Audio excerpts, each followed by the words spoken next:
أعوذ بالله من الشيطان الرجيم. بسم الله الرحمن الرحيم. الحمد لله رب العالمين. الحمد لله حمدا كثيرا طيبا مباركا فيه. الحمد لله الذي هدانا لهذا وما كنا لنهتدي لولا أن هدانا الله. الحمد لله الذي بنعمته تتم الصالحات. الحمد لله على كل حال. الحمد لله الذي بيده الملك والملكوت. الحمد لله الذي عزته والجبروت. الحمد لله مقلب الليالي والأيام. الحمد لله مدبر الشهور والأعوام. الحمد لله مقيد الغرة. الحمد لله مجسق له. الحمد لله الذي ينبغي لجلاله وجهه وعلى عظيم سلطانك. اللهم صل على محمد وعلى آل محمد كما صليت على إبراهيم وعلى آل إبراهيم إنك حميد مجيد. اللهم بارك على محمد وعلى آل محمد كما باركت على إبراهيم وعلى آل إبراهيم إنك حميد مجيد.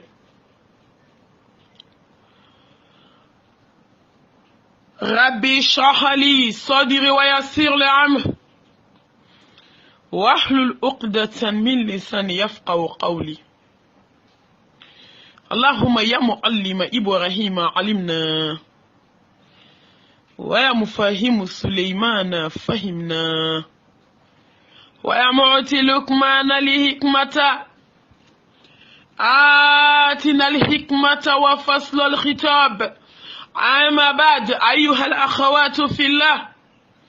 أحييكن بتحية الإسلام تحية أهل الجنة على وهي السلام عليكم ورحمة الله وبركاته. الحمد لله ثم الحمد لله رب العالمين.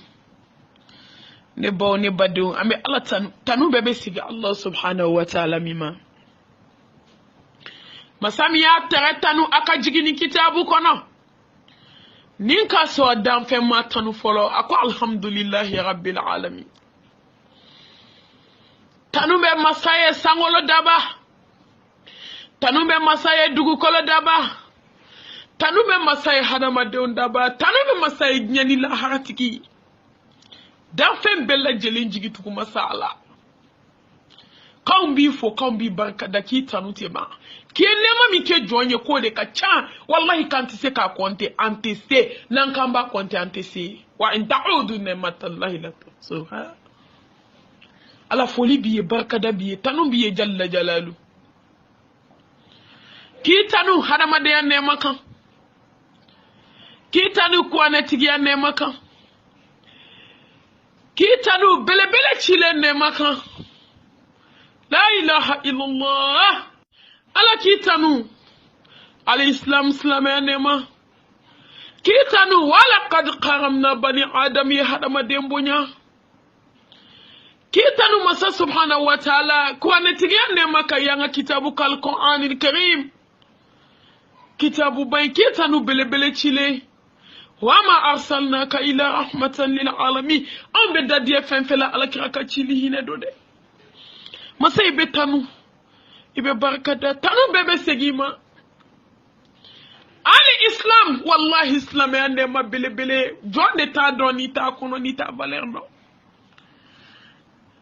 ناي بونيا نيما على دبكة أسفل سافلين ناي. na ye kitabu indi ma ki ka nyanyini ni ma nyanyini be abe fali la bonena ni ma ala ka chide ne ma hine do wallahi illa bantinye iboku madon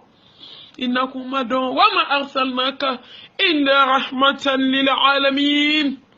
abarkantige alay ne badew ame ala tanu masami tanu tiba Abdul Aziz tondo la dosirama ako Abdul Aziz ne tonyo lendo bi fantaya bena kongo bena minoro bena aka puma ya yira Abdul Aziz ala ma here fo ikene Allahu akbar Abdul Aziz yi kun ko ta ka nya dalaje ako ala ka joy be so angi nye flachiwa nganyo on bayiri ka na folo dima ala ka nema akebe ne nye flachi mba nyo on bomi wallahi kene ya ni man ya ko fe fuite gnyo kono kateme kene ya kambe ala barka dade ala hinana jona de wallahi kene ya masake fulando bana bato de nyabala kene bato adira au ma masika ala barka da amasika nafla chaya au masika sira ala nye kene ya kono soka keka ala kota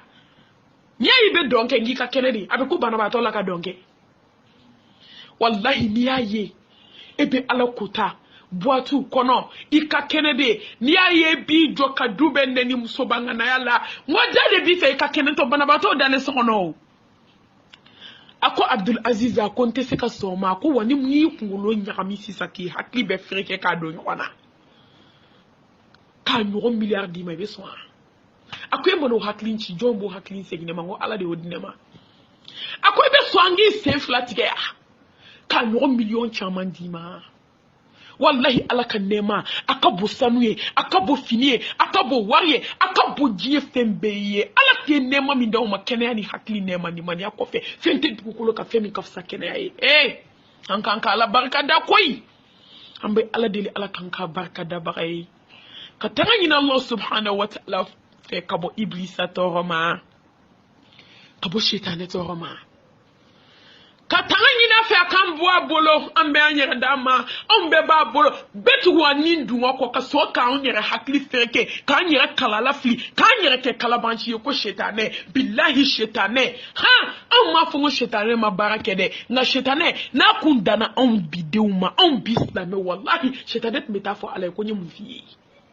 ga wallahi ala mago be jona e munun kanda hali shini munu be ala kaka suna kan ala kan faro jama kulu ka hine nini aula akan bo shi shetane bolanga se kan ninkele hey anga ninkele ne bo ne bisigi ka fa anga ninkele ni dungo de adama de malasa de wallahi ni adama de tori ni dungo ko abe bona sima abe halaki sima abe tachi sima wallahi chako bado dondola ya mode u fara nyoronka ako ene mode u ne be dugu kono bi be sasini ngene ntado me na da ko nya fla fa o ye nya dugu koloka ayaw ninkele ay sigi kaw ninkele tuni ako wallahi aljinabe so ni ninkele lide ngaite dorme bo ako nga jahana metasuma kami ni duwa de base muoma na folo bolen ko fe dia ube ko fe ako ndemba ma yaw ninkele ko mfa ko aljine ko mo be do akono ko ni ninkele li ekite dorme bo amani famu de ako ni hadama de mi ninkele ala ko kwanena wallahi mo munu sana ne benyo ya niye ka do ko bitu ngi nga dala mine kanta ci ka klaku ninkele kunu de siyo aljannai antanyele doni wa ante du sukunu kunu wa kabos no la kabot tirina kabos ya la jiye kanu saya la ilaha illallah akon modenu mbe kawladin to manjam ako wallahi ka wuli shufe ka seli jita ka nafla seli be joli bo dorme ngai bi ninkele ki datu ka bo hanama de usugo la bi ninkele ngai be joli bo dorme ako ki ninkele ka bo hasidi yalla kabo jugu yalla kabo bensen koni yalla au ka haketo kabo klongella kabo jurum ko kelen bella jele na ite do me bodi bi ni de kele ko billahi ka suibe joli bo ka be tige kata do barla e be warde boka do jahana me kono nga billahi misir da ele lenfle do sara ko taala ka don kata la batu ite do me bo ngay bi ni de kele amano ko ninka Allah ka hinona de al jawzi hakuku ninkele libe ko mi jiboli sira ka jiki nga mami mba kele abe ko mi ne jiboli sira gire ko jika na tema abuli sira fe ne bani ko no wa ne fawni ko no ni te ko no de abe nani ninkele de qad aflaha man zaqaha wa kad khaba man dassaha akon dem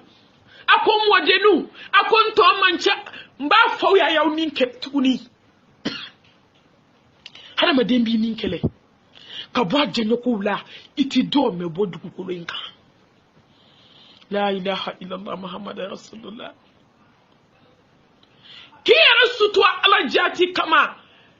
ki ni dungo to epew wallahi akagele ninka ngabe joli bo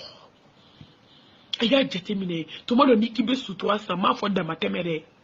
itina teme wafla wasaba achalimba waduru nikibe komplekele kala ko jeka la kali wa bisaba billahi afini do bido kana be kana mo la ngolo mekenema nda fini sana wa bisaba ka wai boka jahannam mesa ka bi kana an besira ka musoro ni négligent kan fe an be desira an besira ka musoro négligent kan fe an desira kan sutoa an sira ka musoro do kungolo la kan be tuwabu bulu barala na bilan sira ka sutoa ta ko na be ke mi ka be ko parce que tuwabu mi dawo ida irme bi ala bulu aklala garsige klalila ibe yera toro de la billahi ala mi dawo o kamawo akiki sutura nyini ki halala nyini na nasira ala tanama ko je me fendi mami kaf sanoyi akodim senu wa jahana mede warde be boka dola telima anindu ngoyo ye anjoli ye sebe luye kande unka konyoke ka million chamambo haramu ka jeli ngara wele nimi make sebe lo be sratike hadama de una anjoli ye denso kanga ala barikada ka ala fo amado mebo do be ka milliard ke ka nyulu ma so amado mebo de o de woni do sele ngayo ke ala kota do yi ko fasadi kan ko be fade ndu kono ka jeli ngara wele kana mfo ka wari boka tasuma sa o jeli pasa mi meda be dafu iklale pasa dala mo warde be di jeli musoma jeli ngara a chama billahi a million chama ka dada nyoron kan to kama ne baw wallahi ama tasuma yi ambe ka war boka sa akon dunde tasuma de be boka jahana mesa kiji asrate fini kuntan ka tasan na fulu bala ka du kana wa mu kan fini be ko me hada madin la ngulu meta mala afege afe ka do glola au de la ka me kaina glota fu billahi ka do baso la ka glo mi be warde do ala ka wardo tasuma la ka do hakono ni e don toy do mauka so mauka koloni filauka idesira ki ninkele ni be warde bo ka ta du ma billahi ibe war mi di do mani so ma ite se ka di ala joma ite se ka di wajulu kala ma ite se ka di balima fantama ite se ka di furumso na denu ma furumso do se ka kari billahi ka ta hali hinala ita so abadale glaminka ita so abate hali dumini so ka du nga be chela la kale ka ke dum so bangane kale ka ke barai war bebe tamuru bolo kata mordo tasuma kata wardo tasuma la kado akono akonde billahi alijinebe san ite warbo nga bi ninkele nga jahana me inundu ma be klaka warbo kata do akono ne bala ka to anga ninkele ala ka hinana hay ni de fois de wi ako wo mo be ko jugu fenfe ke jinye kona be wari iba bode ka sa kata do anya tala nga ibe fefe so lahara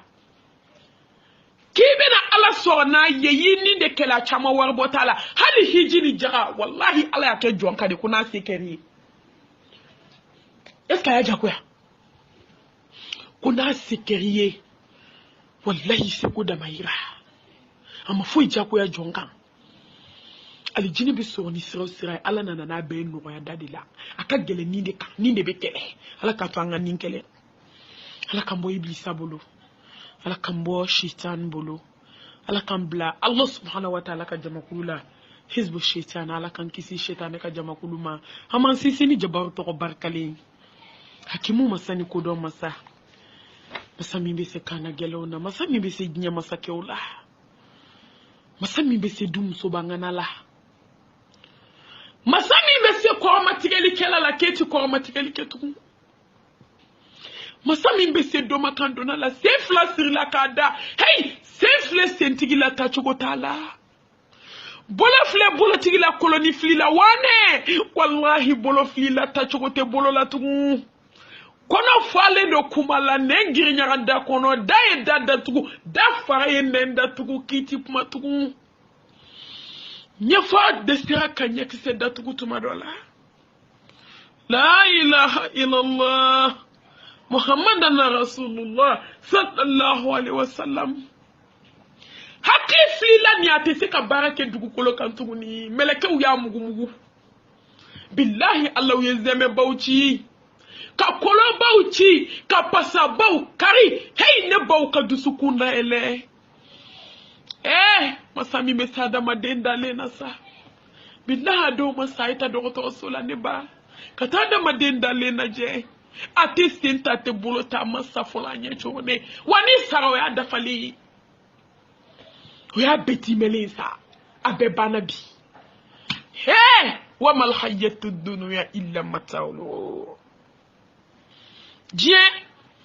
jombe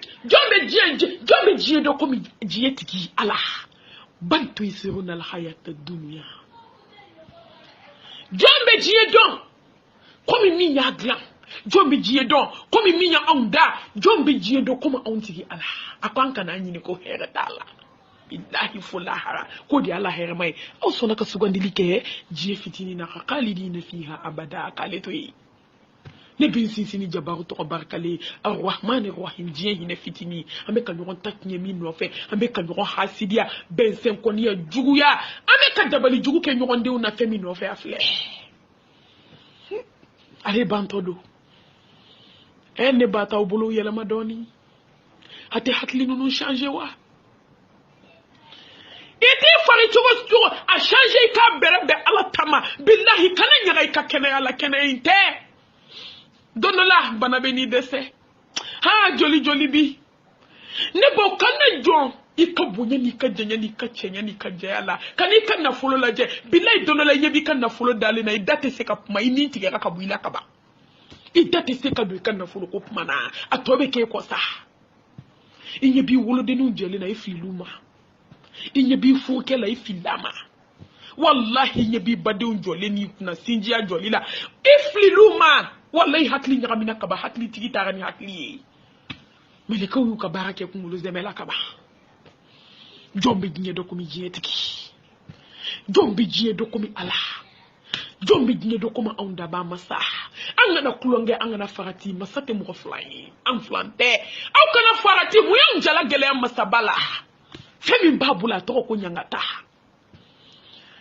mu yang jala gele ala bala femi babula to ko tasma mu yang jala gele ala wallahi soba bulu ko aljanna ko ngota kono mino ta kono gele ta kono nesara ta kono here ni here munyon jala gele aka banko nyini kana ni be di nyema de munyon jala gele antiginye kan so sesi ga gele amonye kaburu banye barzaki banye kiyama wulili be mizani be balansi be kitabu dioro be la ilaha illallah munyon jala fanya antigi banye ntiginye sinsini toy ika ya fama ilaha kira jonde jomi srane Allah subhanahu wa ta'ala nye ala kan fara ala nye srane jonkan o ko fa me sharia ko ala ikele subhana la ilaha illallah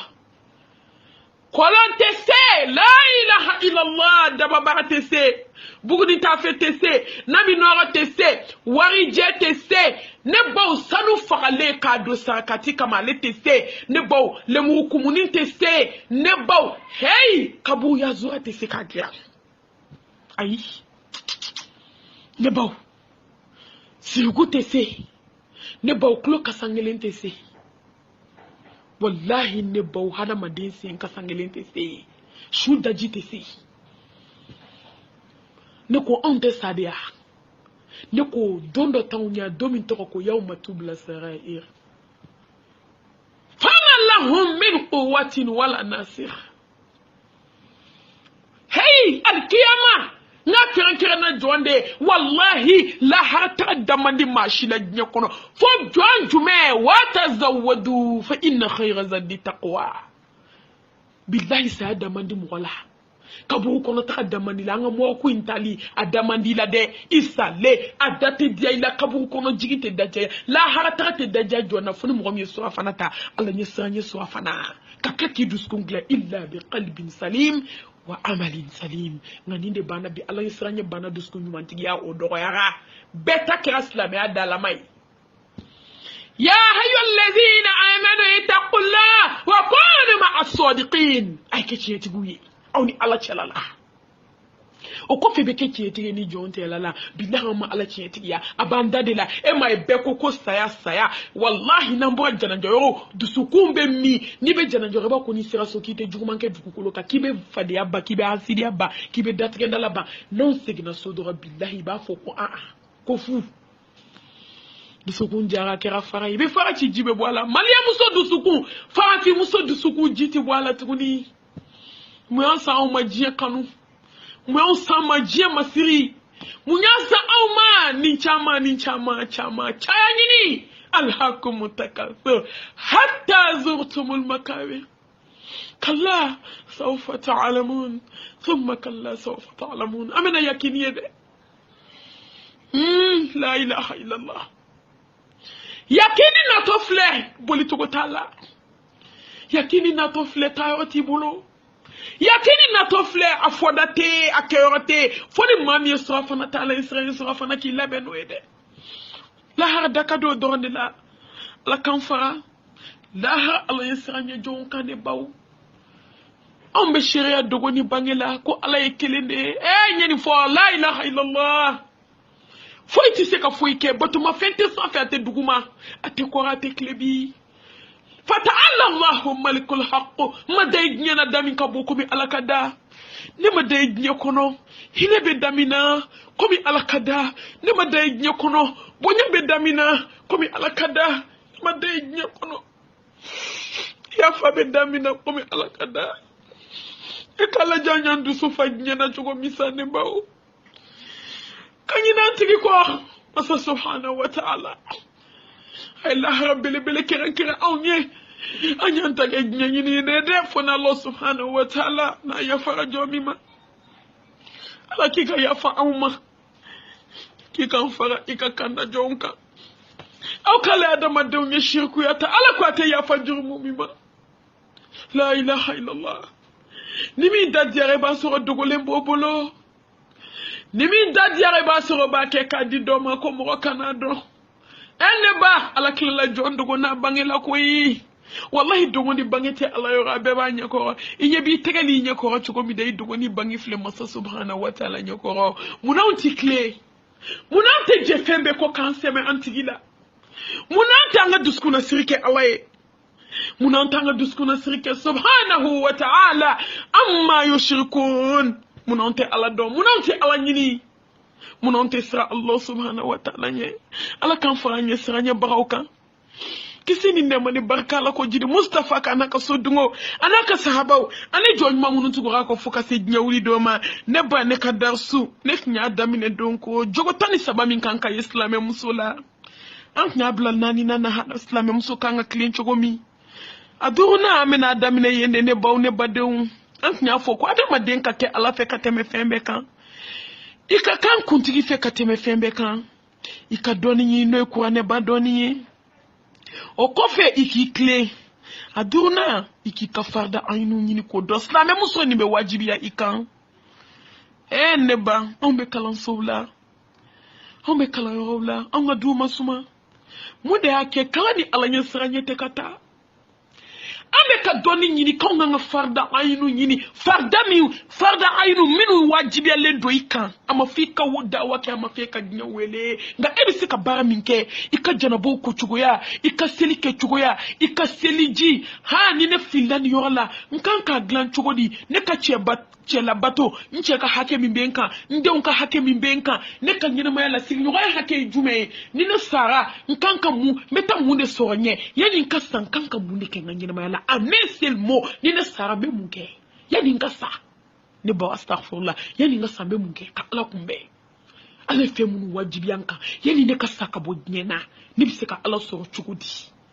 femfe wajibi yika ika sunna ika hijula ika la ilaha illallah ka sege ni de mushriku ni taye ni ninke ni ala tanaye farda munumbe kaninye don kanimba suna munumbe mustahabu munumbe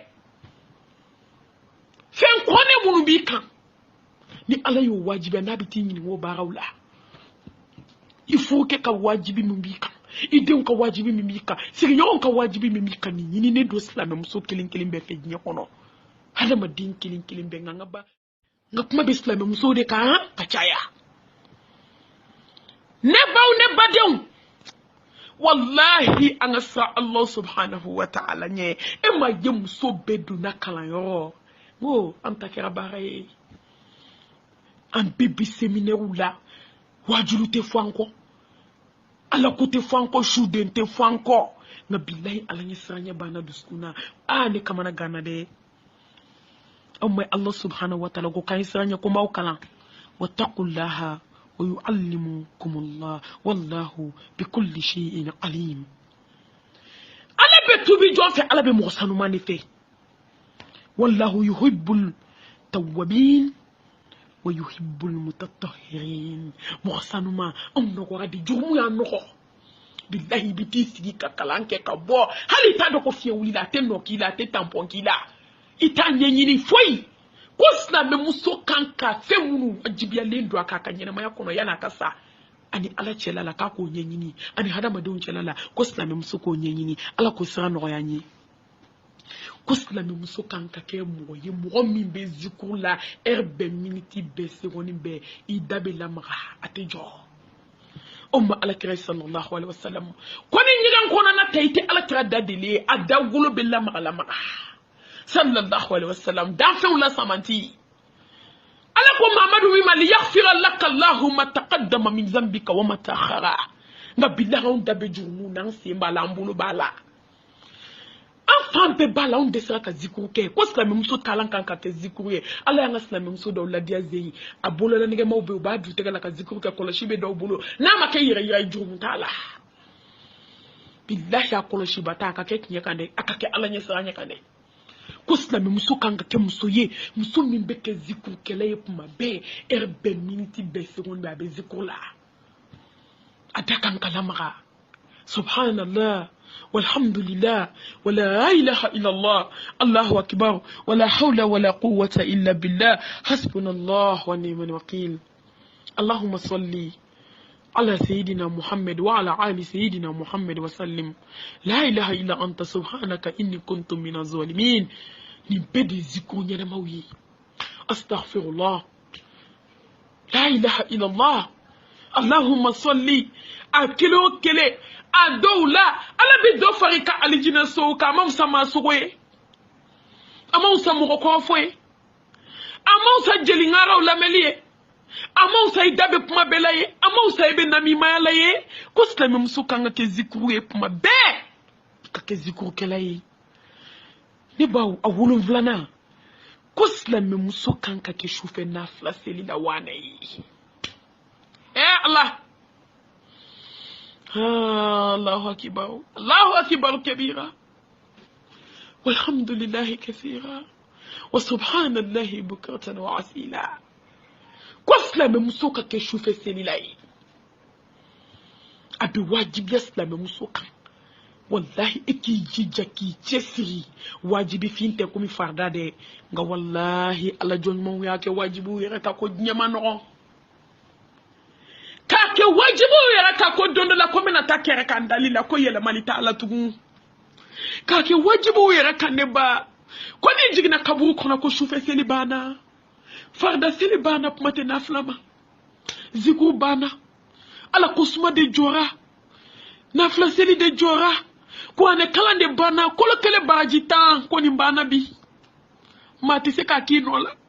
mati se ka nyogon kiye mati se ka chesiri nyogon ke mati se ka jija nyogon kiye foni Allah hina na jomina ne ba de ko jomi mbeseli a wajibi islam muso kan wallahi ki jija ki chesiri ikake shufe nafla selai nafla mi be jonso nya alala abi kanu do ichela abi kanu do ideuna abi ka diye glan abi ka lahara glan nga nafla seli nke dogolenti bolo nafla seli ke ka sorite hasidi te 25 ko te majuwe dogolen do tibule jigi be femitan nga billahi te meshi do te pour mo te dodo masola ete yere fere la eti che janfan e date wali kumana eta fongo shufe ko ala te jabi ati se ka ke ala laydu de ta billahi wuli ki jo shufe ko dombe na be ta sanke me kekere kan dalila yele mali tala fo burufie ne ba munu yan kon lube mu fo sa sanke me sambi duru sambi woro silibana ala wele bana ki ka ke dugu klafe se lay ka dama ka shuke ika problemu na idun ka problemu na iche ka problemu na ika jena tige la ika la haranyini na kanyesha Allah subhanahu wa ta'ala lama ne ba asigina zikrul maut la ilaha illallah Muhammad Rasulullah zikrul maut ki kamirisa ya maslami muso ko bi wajibi kan ki kamirisa la erbe miniti be sekoni be aktero ake musore aktero ake glokiye aktero ake tafeye aktero ake samarabay aktero ake kurumbaye kisigaka bidaha ake musore ake glokiye ake tafeye ake samare ka duise na kurumba ta kisigi billahi be sa alanye zikrul maut aktero zikra min hazimi lazat أكثروا ذكرى ذكرى من هذه اللذات هاي هذه سيم فوتو كتا هاي ميرالا والله كوني ميرالا يتجني كانو ni mirila lay kanu fente chaya ni mirila lay kapma be doya ba de be chaya hende bay mirisa la de Fenjume bi mirisa la kachaya toka ta dogoto sule kata hada madum bana bato gele munu mena la basayala toka ta kabula toka ta mokula billahi abejiye tonni ko buila abejiye to tunu ka bi duskuna pew la ilaha illallah kono ni ernyon kuna sini samedi ni ernyon ame morku kono ne ba billahi nya ba nyon dalena dako fasombe shudo be sankili shudo be sanfla la ilaha illallah ne visiti doke amena abe kalo wolon vlabo ibado morku numbe to ka bobo nyon koro ambe to ka bo nyon koro tuma dola ambe do sodo kono be sodo tui abe kalo wolon vlabo ne visiti doke neni sugunu ngwaka ubaka la mamso bisa baninko wallahi kuna simetaro shukile ndalenso ndefluma o neko gardien mango kulubali woni be halisawa akatigi maye ni sankele ndafara mami abedi voir mo mo beta shudo muso gobile dale glasila kalo wolonfla hayne baunde te nyeto yanga ala nyini wa nene mune visiti ke doko ne mako malmatu nundu ngala halabe chokodi ala bolo nguye bara minke ubo kono yankaba billahi ni sana ala nye nibe aljanna kono kabi morku kono ibe aljanna yinyela itayoro doni ni be jahannama kono doni ba ba kalama idona kaba ini tara kono billahi be nyanga tata sumala mala morku kono mo nyetala ala hijabu do ni fembeche la ilaha illallah anyo sene ni bi makartoko hey dunia hey jie hey anga jie to jie mai bidaha nga jie bla jie te tawo jie te yini yore antando ni jigite anga jalata billahi ala nyesranya jala nafla silu ko ne kalon suto adafali ka chewla bato ka koto ala bolo ka ala yira demsenuna e datugule santan sandu e sirle ala kola e deni meshi e deni pantola e deni jipu hey ebe sakati da glaci le be mu fo ala ebe ala kola e chema lafia ibula shi sogon ebe ala kola etisra ala nye sinamso ma lafia kan sinamso ma lafia billahi ebe ala kola mashima lafia ibulu idabe fiton konda de kabokai ya fama afoyorote kabuye wallahi afoyorote morkuye ne badon say katijo kunu ni nyoko ma billahi ni mune visiter ke donc mina kirinka bi ye miye ubto bi se ka shiri amoro rei ko malmatu nunga lahara ngoni nunu kelen sama ko be tiwar ko no ko wuli ku jo u ba ko malmatu anoka visite kala eta ala eta baraka ala amma ko be joko flala bi antaso billahi ay tasra ala nye ay taswa fa nata wata zawadu fa inna khayra zadi taqwa ay ta lay sranye minanta ay ta ala nye sranye ay ta fini do kana kap makanfo yana kana blanta shila ya wa anta on fle nimisa baji kono glanto ko tala nini sabaji ambo de kono bi la ilaha illa allah muhammad rasulullah sallallahu alaihi wasallam ne banga na yara mala sakoy yara mala sayin tuma temena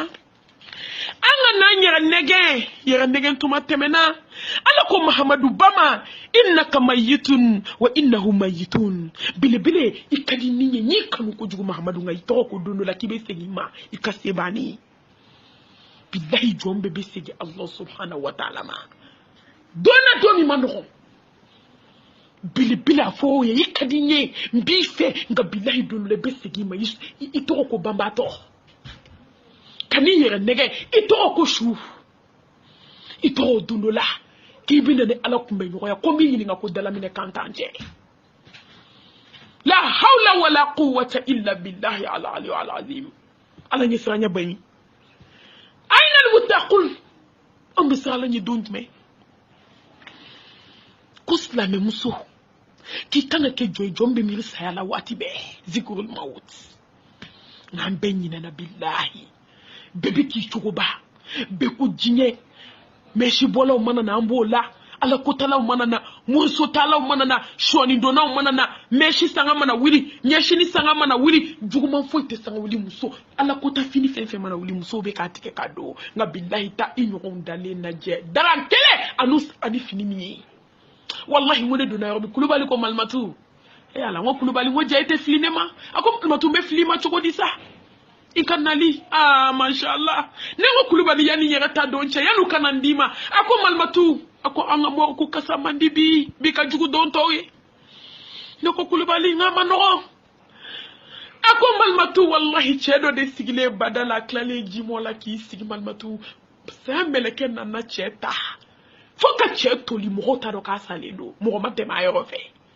ako wallahi dore ta bo cheto linka o de donne fle black mo ku kona u klalu de doni na sa au nana ako o de kelenga mo ku kasa be yele mabi ani mamunu jenna nyo mo mamunu jeni dongo jabaru masa zikrul maut ay mirisala sa abi kanu fendo ya ni miri kebe na tadata wallahi dona na kamale ngo kene hali banatula ako malmatu manu ni ko mu bes no wala nunu kene de na sisa ala mame atite me erkelin ka erfla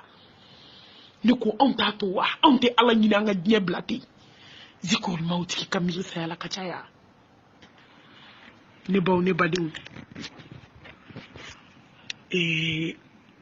amena se jume ma ne apanikira akonontona hobu dunuya kabe wajibe islam mso kai kadnya kanubla ala inma dunuya huwa zullu wa nadam ne ba jengi ni nawe muso kadnya kono mina dawo dale fle kawo jeman ka darankele wallahi sodo be bebe duguma ube feni dondo di sanfe o feni u bebe duguma hali sanfe la to la so duguma so dondi ki dakala kanin donde be ka darankele mbirila ni tarado bu fini bula ku nyeda yirila ka seki waju millionnaire u be milliardaire u be muso bangana u be billahi dugu bine bawbe aplodi muna ngana u be doma kandona ni soma kandona u ka sebana sesegina setiki majalla jalalu ay mil dona واتاكم يوما ترجعون فيه الى الله ثم توفى كل نفس ما كسبت وهم لا يظلمون اي سراسي غالي دونيه دومينا بونو يربنا فيني مي دو لا فيني لا بايتي دومينا مو يربني مسوتا دومينا مو يربنا سيغي تشوكو يدوم بك ياتيمني فلاوي يكنا فلو بك تني ميرني دونا حب الدنيا جيك مبلا نبا دي اتفويني والله بينك حسنا مالا انا يراكو كان ربنا اتنا في الدنيا حسنه على يروفو وفي الاخره حسنه ناجبر ما بكي تك كنا تكي دسكونو والله تكي دسكون مو نجي دي نو دسكونا انيام ne babe ya fama ho la vocal chara doni bi mbolo be ka boakan mado amanogon me ya fa chama nyini awfe ne baw ne badion hubu dunuya a foyti laba a sokono nyuma donte laba a fini nyuma donte laba a sanuba donte laba a mobli nyuma kono donte laba a denta mantigi ya kuma te anna fulo batigi ya te laba billahi ala hubu dunuya je kanu ate tani joyi roshi fo halaki ala ki ko je kanu na ni kafir ka bebe degere kelena parce que ni je kanu tena ba ala tana fo ima ni hada ma dinye jo je na je so baba fini baba mo blue ha je wallahi kan yana ma yadda bena ke ite na sika ala kanu ite na sika ala jon kanu ita bike chaya nyini de febe tabali kabula ida fara bola ijigna nimi sabaji kono glantugo tala la ilaha illallah muhammad rasulullah sallallahu alaihi wasallam amina sa ala nye donjume amina ala ndo donjume amina ala kanu donjume kandi bodinyo ko inasa hay hata sini ngene bidai fu bilibili binichu akene munu na kanu lublao est ce kumba do kube saudo peut-être bana bato be sa jigi ndoni kene bato kene du nini kamali ngo fla dale fu farsu ko be yere bidahi ba foku masa kene afe aisha ya balia dunuya kamana gambalia dunuya yesa ya jona baliwane ba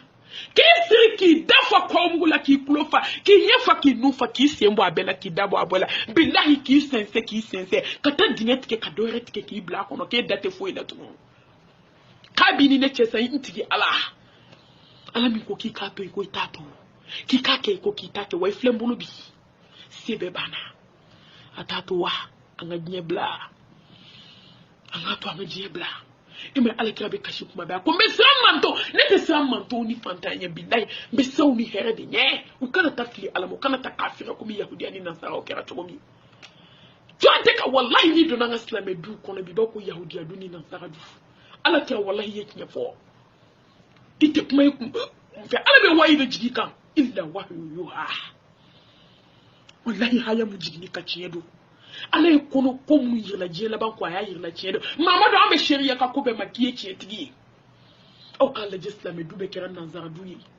ni do na diu pantalon bodiu subhanallah ala ko koni tamashiye kele eto ye ona je kanu de ychoko dube kono karamo bola kalande bola malmatu bola au bela jelinde ya nchugo basafuni Allah hina na jomina ala ka hina auna ni boku je kanu kango noya ebe wajibi islam musuka ikatama mo no fe mo mi bisa alanye temi de mo so yirila temi de doma yirila تأمين بعفوكتو سباليكي سيجي أيو يا مغني ما كنتم خيرا أمة أخرجت الناس تأمرون بالمعروف وتنهون عن المنكر وتؤمنون بالله هوني كرمان تولا سمانتيا من يوم يا مغني ماي من يوم فتاني كبوجو ماما الله سبحانه وتعالى أكون نويا أنكلين كلين بلا جلي نبو نبدون تاني كلنا كي كدو جماكولو لا جماكولو ميتوكو على نسرانيا جماكولو الله Hizbullah alaka jamakulu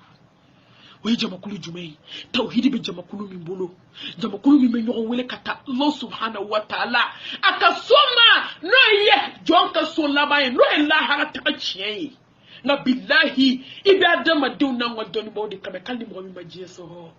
kani mo Allah haso ko ni jiye so ne bawo adunya sijilil mu'min wa jannat qafir ni jiye so ma fuy so parce que fuy ta ko billahi afuti laba ngana adum so bangana laba mu yeki dafa tumuna wallahi ni islame muso bo dine kono ka blacklist sabab billahi bebe filima idafa tumuna yeki so wo obera kono fununa hada ma dindi salimbe funu kle saba ki funu kle wala fly be pan billahi kle binani be dafa baso klali buni kono la ka toto kolo mere ye wallahi nous tarash fudo be kla ko kolo ko de takoke mana kono ko bla ko do se mo e ko di sa anta la je sawa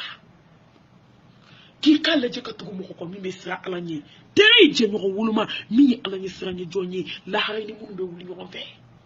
wallahi kuma la sura la muso do stara ka sunjuru to ala ana fa teriye akan jira ala kama jiya kono ciya kan akon sa ka sunjuru to ga bidayi bele ko yi biya sabatu ngulu chama chela ni ba kuma la sura la aya be sun ka ba abani ana yira la kon tira nga jemi kira ala kama ya kinya tikiya ni ennemi be do ma bara la be kuila shubina yira la fona yira la kika do ma bara to parce que kibe la ba ala bulu ala kanchi mana ala ka yafambela jelima atan flana Allah la ilaha illallah ka be wajiba islam musuka kike sidala ikidatu ala kira ko kai fe fla garanti tanyo comme aljana garanti tawi dani nyamana wallahi ne bawon chama sira nyamana na mawma se ka sudala de anna ngaslami anda be wali maula anna ngaslami ambe ka galunda nyona an ko la ilaha illallah me ka nyon korofo an ko la ilaha illallah banda de la masan kono ambe ka galunda nyona ni la harata billahi jeto gotila ka galunda ila séquence na la ki ndege bo dubela ka galunda ila ki ndege bo brawna ka galunda ila inni mo ni munu be ko fe hande téléphone chuma utata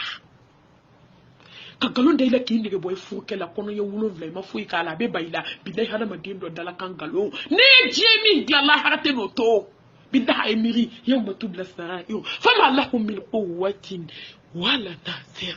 la harade to ko nyekene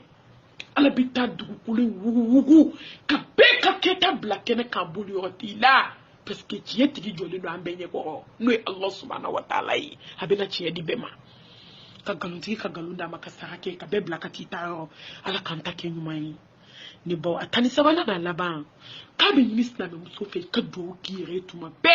ka do ki balmoye ka ki sinjuye ka ki furunyoye ka ki islam nyoye ko be wajibe islam muso ka ala ka ke do ke la bay ala ka ko kuni mami kira ala welele ko fu ala ka do jabi fana no ya iye ka sigi ala ka dala erbe miniti be arafa dona sungalo kono nana alhamdulillah ni sanjube kana alhamdulillah juma la saau mau do jabe munu fo ala kira ka sunala ka beyo dini ka do wakati barka maula sukla sabano sukla flano ka wuli ka dama ka suke kanin do nunu beke ini dew ani kabila ni islami nyombe la jeni ne baw ni kunyi jugutan sabaye vocal chara kerfo vocal nani be ya fangino fe ne ko vocal tete me fla saba ka ci alimba no vocal tar nani nabi ka foko rabbana taqabbal minna innaka antas samiul alim wa tub alaina innaka antat tawwabur rahim nimni jugutan sabai min kanka islam musula islam musu ayo nyoko tan aka aisha laje anga khadija laje anga sumayya nunu laje anga kunjigin ka bonyo ka sanu baw maya amubli baw afinu na nyew anga jigi ka buluma anga nye blakata saba muso munu sarat nyeka anga mo nyuma munu sarat nyeka yo ne dila kan fo yo groupe kan musodo dila ki ko ki jaka senji ta ka koloshi ta ka kalmatu shahada fo ta fo denye ko menan teri kumbe ne be nan tiri kumbe ni maniani ala nye sranya bulu abe ngomi de feri wallahi ko kuma delika da wakato ka da do ka pmala ka be ka fo de kungo ni na madelika ke adon ko ku dira mo bali ko ya dama upuru nyele la ku baso fo bi ma deliku bada yi wali kuma na ne ba ni ni on nyambe fosi wallahi on be fosi dede ka fo mama kira tugo da ko la ilaha illallah sonya ko ya Allah ali ni ewa hina nanjana njalawa hal shina labe sonya kira fo ya Allah Usman bin Affan sona ko Umar sona ko Bubakar Sidiki wallahi kum sudalin ko kum Muhammadar Rasulullah akina nanjana njalawa ko la ilaha illallah Muhammadar Rasulullah meleke jiyato yogadila ala te wala bi dama min be shere ya ni shuna yoma wallahi shujugu be nga shunmon be sa ato be bu da chile de nyimbo le nyona nga do be ka kashi de fu nyeji sra de jugu kulo kono anga ba mako morgu kono ya billahi cheto ko tala tu afle ni misabaji kono ba honna dama ni misabaji o de to ko kaburu billahi ni misafso ni jigina kono kaba billahi te sika singa na glant ko matala ne ba chaman taro segina hal ne ma waju ka tubi do re kama etra mo juljul bla yo segina ya